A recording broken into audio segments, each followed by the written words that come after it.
ساعات بنشتري حاجات كده ونلاقيها مهمة، وساعات نقول يعني يا ريتنا ما جبناها، احنا اشتريناها ليه؟ اهلا بيكم في قناتكم بيت سوبر مامي، وده فيديو جديد. لو اول مرة حضرتك بتشوفي القناة بيساعدني جدا وجود حضراتكم معايا. ما تنسوش تدوسوا على علامة لايك وتفعلوا الجرس عشان يوصلكم الفيديو اول ما بنزله. حاجات كتير قوي وادوات منزليه كتير جدا جدا بنشوفها وبنقول حلوه وبنشتريها، وبعد كده بتطلع ملهاش اي لازمه ولا ليها اي اهميه. ان شاء الله النهارده هعمل مع حضراتكم فيديو حلو قوي من الفيديوهات اللي انا اصلا بحبها وبحب اتفرج عليها لانها بجد بتفيدنا. فخلينا كده نستعرض مع بعض الحاجات اللي معايا. بصوا، لو تفتكروا البرطمانات دي انا اشتريتهم واحد في واحد، يعني ما كانوش كلهم مع بعض، اشتريت اتنين وبعدين رحت جبت ده وبعدين رحت جبت ده اكبر شويه.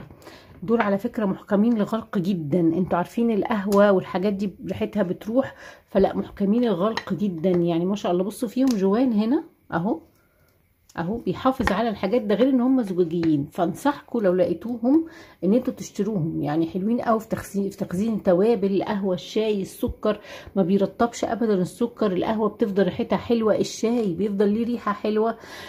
فانصحكم بيهم. وطبعا انا عاملاهم يعني كشكل كانه كافي كورنر. والصينيه الخشب دي كانت من عند هدير، وهدير حاجاتها خشب ممتازه جدا، اللي هي البيت التركي اللي معايا جديد هنا في القناه. ان شاء الله هحط لكم رابط صفحتها على الفيسبوك، اتواصلوا معاها لو حابين ان انتوا تجيبوا حاجه منها خشبيه او ادوات منزليه بصفه عامه. طيب تعالوا نشوف الحاجة التانية. القمع ده اللي هو البلاستيك حلو، بيجي في 3 احجام، مش وحش خالص، ظريف جدا وعملي في البيت ان يبقى عندك قمع. هو هتجيبي مجموعة، هو التالت بتاعهم بس مش عارفة فين، هما بيبقوا 3 في بعض، فبتجيبي مجموعة زي دي كده وبتعيش معاكي مدة. بتنزلي مية في حاجة، بتحطي مثلا مية في زجاجة، بتحطي عصاير في ازازة، بتحطي اي حاجة. فطبعا عملي جدا، بتعبي توابل، فالصراحة عملي قوي. الحاجة التانية العملية اللي هي دي، عارفينها دي، اللي هي الشبكة الستانلس، ممكن تحطوا فيها توابل زي مثلا حبهان وقرنفل وكده لو بتعملوا رز، وممكن تحطوا فيها اعشاب. انا الصراحة عاملاها للاعشاب، بس بصوا هقول لكم العيب اللي فيها عشان برضو نكون متفقين. في حاجات هقول لكم حلوة، وفي حاجات هقول لكم لا ليها عمر وبتنتهي. اولا دي بتطبق لانها ستانلس خفيف جدا. ثانيا دي عيبها ان هي بتفرد بعد فتره، بتفوت. تمام، فانت عايزه ايه يعني تعمليها معامله ايه يعني حلوه كده. بصوا شوفوا برضو ايه بتفوت، فهي دي عيبها بس الوحيد، لكن هي ما زالت شغاله. يعني انا بحط فيها اليانسون وعلقها كده في الكوبايه. في منها سيليكون بس انا ما حبيتهاش لان السيليكون منها رخيصه، فشكيت انها ممكن تكون بتتفاعل مع الاكل، ما هو مش اي حاجه سيليكون برضو. طيب المبشره دي ممتازه ممتازه ممتازه. اي حاجه من الحاجات دي اللي هفتكره هقول لكم جايبه منين. البرطمانات دي كانت من سنتر هي وبس، دي كانت من توليب. في حاجات كتير قوي انا جايباها من توليب اللي هو موجود في اسكندريه، وعندكم كمان في القاهره. فيه هو اسمه توليب للادوات المنزليه. طبعا مش فاكره اسعار، بس هي حلوه قوي. ممكن تبشري جنزبيل، ممكن تبشري توم بسرعه، ممكن تبشري برش ليمون، برش برتقان، بتبشر حلو جدا لانها بصوا يعني حلوه وخشنه دي. وجبنه رومي مثلا على شويه مثلا مكرونه بولونيز، فدي برضو حلوه وعمليه وهندل، يعني تمسكيها في ايدك كده تتصرفي فيها. خلي دي على جنب. السكاكين، النوع ده مش سكاكين انا على طول بشتريه، يعني انا عندي هنا 3. طيب بصوا بقى، انا هفهمكم حاجه مهمه قوي. انا بس هما مغسولين بصوا. طيب انا مخصصه واحده ايديها لونها ازرق للبصل، وافضل ان حضراتكم تعملوا كده، ان انتوا تجيبوا سكينه بس للبصل. يعني مثلا تبقي عارفه لونها اخضر لونها ازرق، فانا عندي منها اللبني مشرشره للحاجات اللي انا عايزه اقطعها يعني بسن حاد، والزرقاء للبتاع ده للبصل. وعندي واحده موف، التالتة دي بقى اللي مثلا بنقطع فكه طماطم بتاع. فالسكاكين دي حلوه وسعرها حلو، كانت ب20 جنيه. في حاجه انا بعملها هقول لكم عليها برضو يمكن حد يستفاد. انا لما بشتري حاجه يا جماعه بشتري منها 2 وتعجبني، وساعات اشتري منها 3. طيب ليه؟ لان للاسف الحاجات مش بنلاقيها. يعني انا عايزه اقول لكم السكينه دي كنت جايباها ب10 جنيه، لسه شايفاها ب20، وفي ناس قالوا لي 25. فشوفوا يعني لو انتوا تقدروا يوم هتشتروا اكتر من واحده انصحكم بده. يعني دي بطلعها بعلبتها. بصوا كمان السكينه دي افضل نوع سكينه عندي منها. بصوا اهي بقالها سنين. هي راحت فين؟ انا غاسله كل السكاكين. طيب هنجيبها دلوقتي. المهم يعني دي كانت برازيلي. تمام، دي كانت كانت ب 30 جنيه، معرفش بقى بكام طبعا دلوقتي. لما تشتروا سكينه البرازيلي دي احلاهم، وبكون سنها واصل، بصوا الحديد لغايه فين، فعمرها ما تنفصل من هنا. والمشرشره دي افضل انواع السكاكين. انا عندي برضو التانية مشرشره، ليه بقى؟ لانها عمليه قوي. السكينه مشرشره عمليه قوي، ممكن تقطعي بيها خيار، ممكن تقطعي بيها طماطم، ممكن تقطعي بيها فلفل، بتساعد وما بتبقاش بارده. يعني السكينه مشرشره الميزه اللي فيها انها ما بتبردش، فمهم قوي السكينه المشرشره دي. وفي منها احجام، يعني بصوا الحجم ده، دي الكبيره للعيش للكيك، طيب للتوست، فممتازه جدا. انصحكم ان انتوا لازم يبقى عندكم سكينه مشرشره. نيجي لده، ده مضرب النسكافيه اللي هو بسميه بقى المعجزه. انا بعمل بيه معاكم النسكافيه، بصوا بسم الله ما شاء الله، هو 3 سرعات، شايفين؟ تتك واحده طويله يتقفل. ده كان من عند هدير خميس البيت التركي. الميزه اللي فيه الكبيره ان هو بيتشحن، بصوا اهو، بيتحط كده ويتشحن، ما بياخدش ربع ساعه وبيتشحن. بتحطوا له هنا اي جزء، اي شاحن سامسونج حتى، وبيتشحن معاه. ده اللي هو بيضرب النسكافيه وبيعمل فوم رهيب، انتوا بتشوفوني بشتغل بيه.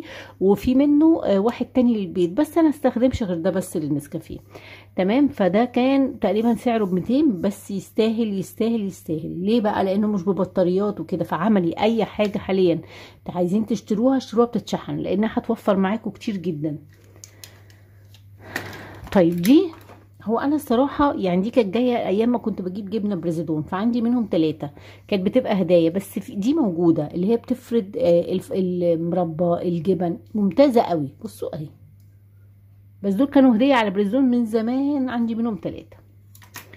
القطاعه دي افضل انواع القطاعات اللي انا اتعاملت معاها في البيتزا، او ممكن على فكره بقطع بيها ساعات حاجات ما تتخيلوهاش. يعني ساعات مثلا اقطع بيها خضار، خلاص ممكن ساعات اقطع بيها بقلاوه، مش لازم بيتزا يعني، بس من افضل انواع القطاعات اهي. برضو كانت من سنتر هي وبس. دي قطعت البيض وانا بحبها جدا وبحب استخدمها، وساعات بقطع بيها مشروم كمان. ليه؟ لان بتخلي البيضه شكلها حلو لو هتحطيها على طبق سلطه او حتى تقدميها للولاد. دي برضو كانت من سنتر هي وبس. المبشره دي، المقشره حلوه، بس عيبها بقى دي بتنفصل عن دي، ودي بتبرد في ثواني. يعني ما حبيتهاش قوي الصراحه المبشره دي، يعني هي كانت من سنتر هي بس انا ما حبيتهاش، يعني مش ظريفه قوي. طيب الولاعه دي برضو ب 15 جنيه وبيبيعوها حتى في الترام. بصوا حلوه جدا، وممكن تتملى وممكن تعلي وتوطي. بصي اهو، شايفه؟ حلوه بقى ليه؟ بدل الكبريت والكلام ده، وصغيره على طول عندي منهم. فانا مثلا بجيب 2 يخلصوا، اجيب 2 تانيين، وجايبه لها الجهاز البتاع اللي هو البخاخ اللي هو بيملاها ده، بس مش عارفه بقى زوجي هو اللي بيملاها مش عارفه، ما بعرفش اتعامل معاها قوي يعني. فدي برضو حلوه وصغيره، وبتتحط في درجك، بتتحط في درج المطبخ، ما تبقاش كبيره. في كمان ولاعه حلوه قوي بتتشحن، بفكر برضو اجيبها، لانها دي هتبقى عمليه بجد بقى. لو اتكلمنا عن افضل طقم للتوزيع والتقليب والغرف، فافضلهم على الاطلاق من غير منافس يا جماعه، انا مش بعلن لهم يعني، انا خلاص هما بقوش كتير في مصر على فكره، هو تابر وير. يعني ندمت ان انا ما جبتش غير القطعتين دول، والتالتة جايبه واحده تالتة هوريها لكم دلوقتي. من افضل انواع الغرف واللي تقدروا تتعاملوا معاها هي تابر وير، ممتازه ممتازه ممتازه. بتسيح يا امل؟ لا، بس مثلا انا مره سندت دي فاتلطشت من هنا وسرحت عليها. بصوا ما شاء الله، هم مش سيليكون بس مش بيجرحوا، هم مش سيليكون بس مش بيجرحوا خالص. من افضل اطقم التوزيع، وكانوا غاليين والله، بس من افضل اطقم التوزيع صراحه يعني. المضرب بتاع ايكيا حلو طبعا جدا، في بشاميل، في ملوخيه، لا يعني معجزه. هو يبان ان هو مخلع من بعضه كده، بس لا هو ممتاز جدا. معلش يا بنات، يلا نكمل. تعالوا بس اوريكم الاول قبل ما انسى. ادي سكينه البصل زرقاء، وادي السكينه اللي بقول لكم عليها مشرشره اهي، وادي السكينه اللي هي البرازيلي، تمام، اللي عندي، تمام برضو عشان تبقوا ايه شفتوهم يعني. طيب نيجي، احنا قلنا دول افضل انواع، نيجي بقى لدول. هقول لكم حاجه صدقا، يعني اللي فيها هنا واير حديد، شايفين اهي ماسكه نفسها، وهنا طريه حلوه. بصوا بعد شويه بتتجرح، لونها بيغير، يبقى يعني هي ب 35 جنيه دي. وبعدين فيها مشكله كبيره قوي، انت مثلا بتقلبي بيها خضار، ريحتها خضار وبصل، لكن دول عمرهم ما يعملوا كده الصراحه. يعني انا ندمت ان انا ما اشتريتش من دول كل المجموعه الكامله. فهتضطري تعملي واحده للحلو وواحده مثلا لو بتعملي قصدي كيك وحاجات كده، سباتشولات تنزلي بيها الحاجات دي. فانا محتاجه شويه عمره في السباتشولات لان ما عنديش الصراحه. الخشب حلو بس تحافظي عليه، وعيبه بيتحرق. حد مثلا سابه كده زي حالاتهم عندي فاتحرقت. دي كانت عاديه، كانت 30 جنيه. والفرشه طبعا السيليكون ممتازه لانها بتنضف بسهوله، بتحطيها في شويه ميه وخل وصابون بتنضف في ثواني. طيب ده حدث ولا حرج. الرول ده المفرش ده عارفينه اهو، في منه في علامات تقطعي وفي منه انت تقصي بقى براحتك، يعني انت قصي في عليه رسومات رمضان. هو انا مش فاكره سعره معلش، فانا يعني هبقى هحاول المره الفيديو الجاي اقول لكم سعره، بس انا مش فاكره سعره معلش اعذروني. المهم ان هو ممتاز جدا. بتنضفي خضار افرشي ونضفي خضار. يعني النهارده كنت بعمل محاشي فرحت فرداه وخلصه المحاشي ولماه ورمياه. كل يوم على ترابيزه الاكل بنفرش واحد، كل يوم على ترابيزه الاكل بنفرش واحد، ولا بقى بنغسل ولا بنعمل ولا بندوخ نفسنا. خلاص بنفرش واحد وخلاص على كده وبنستغنى عنه. 100 100 وزي الفل. بتاكلي سمك، بتنضفي خضار، عايزه تغسلي مثلا العيون البوتاجاز فاروح فرشاه، بفرشه دلوقتي في الادراج مكان الزيت شفتوني واروح رمياه. عايزه اجيب لكم سعره، يعني عايزه ان شاء الله هشوف لكم كده سعره وافتكر لكم يعني. فانصحكم بيه جدا جدا وبقوه، يعني حتى لو سعره غالي شويه بس هو مش غالي بس حلو. طيب نيجي بقى اللي سألت عليها كتير. دي غالية شوية الصراحة، دي نحاس بس مش نحاس اصلي، يعني لونها غير اهي. دي بتاعت الفلافل، بتعملي كده وتحطي عجينة الفلافل وتروحي عاملة كده. انا الصراحة لا ما بعملش كده، بحط كده عجينة الفلافل واستلمها على ايدي واحطها في الزيت لما اعملها نص مقلية عشان تطلع مظبوطة معايا. لكن لما بتكون لسه العجينة هشة وبتعملي كده بتلاقيها بتفركش. انا بحب شكلها يكون متساوي. الميزة اللي فيها ان هي بتطلع لك طبعا المقاسات واحدة، ويعني بتظبط لك الدنيا بشكل او باخر. يعني دي كانت ب 200 جنيه، هي غاليه الحقيقه، يعني ما اقدرش اكذب واقول انها مش غاليه. دي برضو حلوه لان انت ممكن تشيلي من الصواني اللي هي مثلا سيليكون. دي سيليكون على فكره، دي سيليكون تمام. طيب في بقى المناديل برضو. المناديل دي اي نوع، ده اسمه ماكس تاتش خالي من الكحول، وفي انواع تانية وبجيبهم من الترام بتبقى ب 20 جنيه ولا 15 جنيه. انا بحبهم جدا. لازم يكون واحد في شنطتي، في صغير كده وفي واحد حجمه اخف من ده. لازم عندنا مش لازم، ان شاء الله يكون عندنا في كل اوضه واحد من دول. بتستخدميه في كل حاجه. طبعا في حاجات لازم نرشد الاستهلاك فيها زي دول. يعني طبعا هو عملي جدا، يعني ممكن وانت واقفه مثلا المطبخ البوتاجاز اتوسخ منك فتروحي مسحه مسحه بيبقى زي الفل. مثلا الرخامات بتبقى زي الفل. بس انا ما بستخدموش للدرجه دي، يعني انا بستخدمه باصوله يعني. بس هو ممتاز ممتاز ممتاز ممتاز ممتاز. بالذات اللي عنده اطفال انصحه ان هو يبقى معاه في شنطته. تمام. معلش موبايلي عمال يعمل رسايل، بقفل الصوت بعتذر. خلاص. فانصحكم ان انتوا ده يبقى معاكم دايما، بالذات اللي معاهم اطفال لازم يكون معاكي في شنطتك. ايديهم بتلزق كده يعني. الموبايلات عايزه تتمسح، شاشه التلفزيون عايزه تتمسح. عملي جدا جدا. المناديل المبلله دي عمليه جدا، بس ما تفتحوش فيها قوي برضو علشان ايه هي سعرها غالي برضو يعني. بنحاول نقتصد يعني. هو ده ماله ده ما تقفلش على الصوت، انا بعتذر. خلاص. فده برضو من الحاجات المهمه جدا جدا جدا. نيجي بقى كمان حاجه المهمه، بس انا حاطه اصلي في جراب، اللي هم دول يا بنات. الكيس بيكون فيه 100 او 50 ب 20 ب 30. انت بقى ونصيبك. بيبقى الاكياس اللي هي بصوا يعني. استنوا ثانيه واحده. يعني مثلا انت عندك علبه او طبق ملوش غطا، تروحي مغطياه بالشكل ده. خلاص. ممتازين ممتازين. انصحكم برضو تجيبوهم. في منهم احجام، في منهم حجم كبير وفي منهم الحجم وسط وفي حجم منهم الصغير ده. انصحكم بيهم ضروري، هم معايا في المطبخ على طول على طول. طبعا اكياس السندوتشات برضو لازم تبقى معاكم دايما دايما دايما في المطبخ. تمام. في حاجه تانية يعني، بس انا ما عنديش منهم غير واحده لان كلهم ما بين فريزر وثلاجه وعلب متقسمه. ولا حابين نعمل فيديو على العلب؟ قولوا لي كده لو حابين نعمل فيديو على العلب واستخداماتها وعلب الفريزر. بس هوريكم العلبه اللي انا هطلعها دلوقتي. سوري يا جماعه. العلب الزجاج دي برضو ده كان طقم 3 بس، والله هم متنطورين في التلاجة وفي الفريزر. 3 ده الكبير بتاعه اسمه جيو او جيلو، اسمه جيلو. ده الصغير، ده الكبير سوري، وفي واحد اصغر واصغر. دول كانوا يعني مش فاكره بكام بقى، كل دي من سنتر هاو بس مش عارف ايه. المهم بصوا شايفين العلامه دي؟ في علامه كده انا مش عارفه تشوفوها ولا ايه، شبه التلج، فهي ده معناه ان هو بيدخل فريزر كمان. وده بسم الله، وده بيدخل مايكرويف بس من غير غطا. تمام، بيدخل مايكروويف من غير غطا. برضو من افضل الانواع لحفظ الطعام هو الزجاج، بس بقى في مشكله هنقولها بقى في فيديو لو حابين فيديو العلب، ان غطاها مش محكم. شايفين؟ انا بقول لكم كل حاجه ونتيجه خبره سنين. يعني بصوا شايفين غطا؟ انا ما عملتش فيه حاجه، هو مش محكم، هو غطا عادي اهو. لو احنا حبينا نقارن الغطيان دي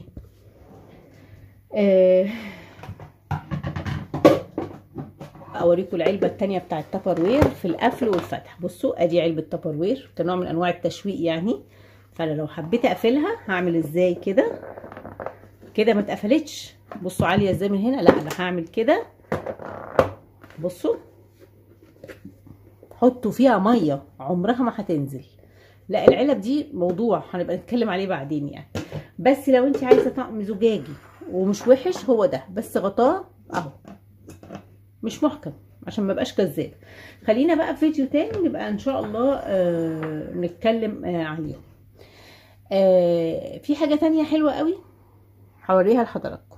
لو اتكلمنا على اطقم بهارات، انا عندي الدوار، عارفينه انتوا طبعا. فانا مؤخرا لان انا بهاراتي كتير جدا جدا يعني، بحب البهارات وبستخدمها كتير في الاكل.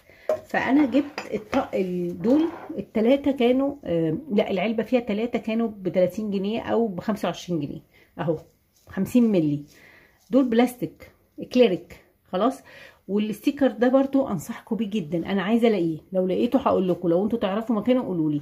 اللي هو بيكون اسود شبه الجلد كده، لما تغسلي حتى العلبه ما يجرالوش حاجه خالص. كمان بيتكتب عليه، بيبقى معاه قلم. فاكرينه ده كنت شارياه من عند ارزاق، بس هو دلوقتي ما عندوش منه. فانتوا لو تعرفوا بتباع فين قولوا لي. فالعلب دي كانوا كيس كده فيه 3، جايباه منين؟ جايباه من محل اسمه الطارق، بتاع حاجات بلاستيكيه في سموحه، امام ظهر سيدي جابر، ظهر محطه سيدي جابر، قدام على طول كارفور. في هناك كارفور وجاد قدامه على طول تلاقوه محل بسلالم كده. ده بجيب منه الكفرات دي، وبجيب منه العلب دي، وبجيب منه ورق الزبده، وبجيب منه ايه تاني؟ مناديل اللي هي التخينه شويه اسمها انترفيلد، بس خلاص خلصت من عندي، بتبقى حلوه في المطبخ. فيعني ان شاء الله ابقى اخدكم جوله فيه باذن الله. فالعلب دي طلعت عمليه جدا، البهارات قاعده ما جرالهاش حاجه من قبل رمضان. العلب دي طلعت عمليه جدا ورخيصه، وبتتغسل وبتبقى زي الفل. الصراحه افضل حل لقيته البهارات، ولا الطقم الدوار ولا الطقم بس الصراحه بتاخد مكان، يعني هي واخده درج عندي كامل. بصوا كزبره اهي، تحافظ على الحاجه جدا جدا جدا جدا ومش غاليه. كمان دي كانت سكريه يا بنات، دي سكريه، وفي ناس بتستخدمها اكتر من استخدام. دي كانت ب 30 جنيه من عند برضو اسمها ايه، البيت التركي. بصوا هي انا عامله واحده سكر، واحده ملح، وواحده فلفل. برضو ممتازه جدا جدا جدا، بتحافظ على الحاجه ما فيهاش رطوبه ولا اي شيء. وانا مستخدماها كده، ومستخدماها في التويليت، حاطه فيها قطن وحاجات زي كده. فبرضو دي حلوه قوي، لو لقيتوها جيبوها. المعالق الخشب دي ممتازه جدا. ده طقم كان تقريبا فيه 5 ب50 جنيه او 6 ب50 جنيه، برضو حلو جدا. معالق اللي هي معالق خشب اهي، بمقام معلقه صغيره، حلوين جدا وعمليين قوي ونضاف كده ومرتبين. حطاهم في القهوه اهو.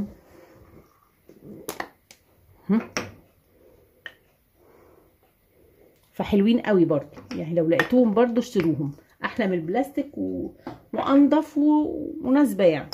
خلاص ان شاء الله الفيديو يكون عجبكم. لو افتكرت حاجه تانية او حابين نوعيه الفيديوهات دي قولوا لي، انا عن نفسي بحبها جدا. بس انا نسيت اقول حاجه، نسيت اقول لحضراتكم عليه اهو. ده ترش، اللي هو ايه، اللي هو مثلا انت عامله حاجه وبتحمري وشها، بس يعني مش عملي وما انصحكوش بيه اهو. شايفينه؟ مش عملي يعني، ومش فاكره كان بكام، كان من عند خليل حلواني. ان شاء الله الفيديو يكون عجبكم واستفدتوا كده منه ولو بمعلومه. اشوفكم في فيديو جديد. ما تنسوش اللايك ضروري واشتركوا في القناه يا جماعه. حاولوا على قد ما تقدروا ان انتوا تعملوا شير للفيديوهات دي عشان تنفع. اكتبوا لي تحت عايزين فيديوهات ايه الفيديوهات الجايه. يلا سلام.